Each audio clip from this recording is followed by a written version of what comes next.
અદાણી જૂથ પર હિન્ડનબર્ગ રિપોર્ટમાં લગાવાયેલા આરોપોની હવા નીકળી ગઈ છે। 4 માસમાં જ હિન્ડનબર્ગ રિપોર્ટ ખોટો સાબિત થઈ રહ્યો છે।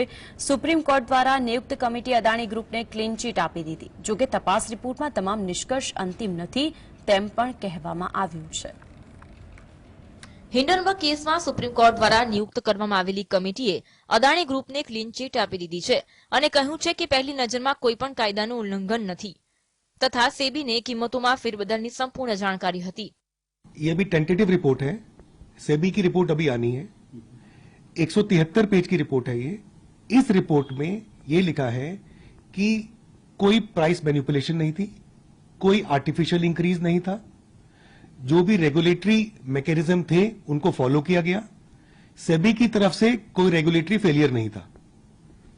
सो देयरफॉर कोई इलीगैलिटी अभी तक नहीं हुई है और सजेशंस और अभी कमेटी देगी कि क्या करना चाहिए फ्यूचर में। बट आज की डेट में इस रिपोर्ट के हिसाब से न अडानी ग्रुप की कोई गलती पाई गई, न उनके किसी इन्वेस्टर की गलती पाई गई। सिर्फ एक ही इशू है, हिंडनबर्ग रिपोर्ट के पहले और बाद में जो प्राइस भी मूवमेंट हुई है, इससे क्लियर पता लग रहा है कि कुछ ग्रुप ने इसका फायदा उठाया। हिंडनबर्ग केसनी तपास माटे नियुक्त करवामां आवेली कमिटीनो रिपोर्ट जाહેર થઈ ગયો છે। તેમાં સ્પષ્ટપણે કહેવામાં આવ્યું છે કે અદાણી ગ્રુપે શેરોની કિંમતોને કોઈ પણ પ્રકારે પ્રભાવિત કરી નથી। કમિટી રિપોર્ટ પ્રમાણે અદાણી ગ્રુપની કંપનીઓમાં ગેરકાયદેસર રીતે કરવામાં આવેલા રોકાણના પુરાવા પણ મળ્યા નથી। સંબંધિત પાર્ટી સાથે રોકાણમાં કોઈ પણ પ્રકારના નિયમોનું ઉલ્લંઘન કરવામાં આવ્યું નથી। अडानी ने हमेशा ये मेंटेन किया है कि हिंडनबर्ग रिपोर्ट जो है वो खुद ही मोटिवेटेड है। उनका काम ही ये है कि पहले एक क्राइसिस क्रिएट किया जाए, उस टाइम पे शॉर्ट सेलिंग करी जाए, फिर सस्ते में खरीदा जाए और महंगे में बेचा जाए। ये हिंडनबर्ग का काम है और ऑब्वियसली हिंडनबर्ग से या जान के या बगैर जाने ये रिपोर्ट हिंडनबर्ग की जो आने वाली थी वो कहीं ना कहीं लीक हुई है। लोगों ने इसका अनऑथराइज्ड फायदा उठाया है, लेकिन इस फायदे से अडानी का कोई कंसर्न नहीं है। सुप्रीम कोर्टनी कमिटीए કહ્યું કે અદાણી જૂથે લાભ મેળવનારા માલિકોના નામ ઉજાગર કર્યા અને સેબીએ પણ અદાણી જૂથ તરફથી જાણકારીને ખોટી ગણાવી નથી। સુપ્રીમ કોર્ટની કમિટી મુજબ અદાણી જૂથે લઘુત્તમ પબ્લિક શેર હોલ્ડિંગને લઈને પણ કાયદાનું પાલન કર્યું છે।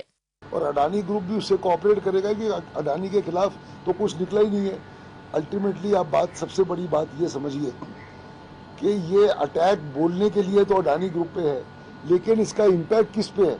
सिर्फ मिस्टर अडानी पे तो नहीं है ना, ये इम्पैक्ट उनके लाखों शेयर होल्डर पे पड़ा है जिनके खिलाफ ये रिपोर्ट ऐसी आई है, बेबुनियाद रिपोर्ट है।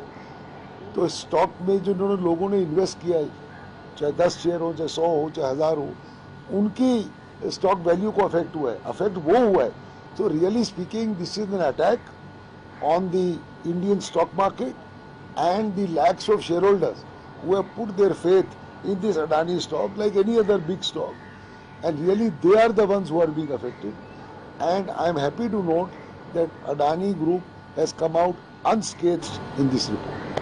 સુપ્રીમ કોર્ટ દ્વારા નિયુક્ત કરવામાં આવેલી કમિટીએ એમ પણ કહ્યું કે અમેરિકાની શોર્ટ સેલર હિન્ડનબર્ગના રિપોર્ટના આવ્યા બાદથી અદાણી જૂથમાં રિટેલ રોકાણ વધ્યું છે અને સમૂહે પણ હિન્ડનબર્ગનો રિપોર્ટ આવ્યા બાદ રોકાણોને રાહત આપવાની કોશિશ કરી હતી। કમિટીનો દાવો છે કે હિન્ડનબર્ગ રિપોર્ટના આવ્યા બાદ શોર્ટ સેલરોએ નફો રળ્યો અને સુપ્રીમ કોર્ટની કમિટીએ તેની તપાસ કરાવવાની ભલામણ કરી છે। इनफैक्ट जब ये मार्केट गिरा, हिंडनबर्ग की वजह से जब मार्केट गिरा, अडानी ग्रुप ने $2 बिलियन का अरेंज किया, पैसे लगाए मार्केट में स्टेबलाइज करने के लिए, कि इंडियन इन्वेस्टर्स को और नुकसान ना पहुंचे। जहां तक कि हिंडनबर्ग का सवाल है, इन्होंने तो रिपोर्ट के समय खुद ही बोला था कि हम शॉर्ट सेलर हैं, हमने मार्केट में पोजीशन ली है और रिपोर्ट के बाद पैसा बनाएंगे।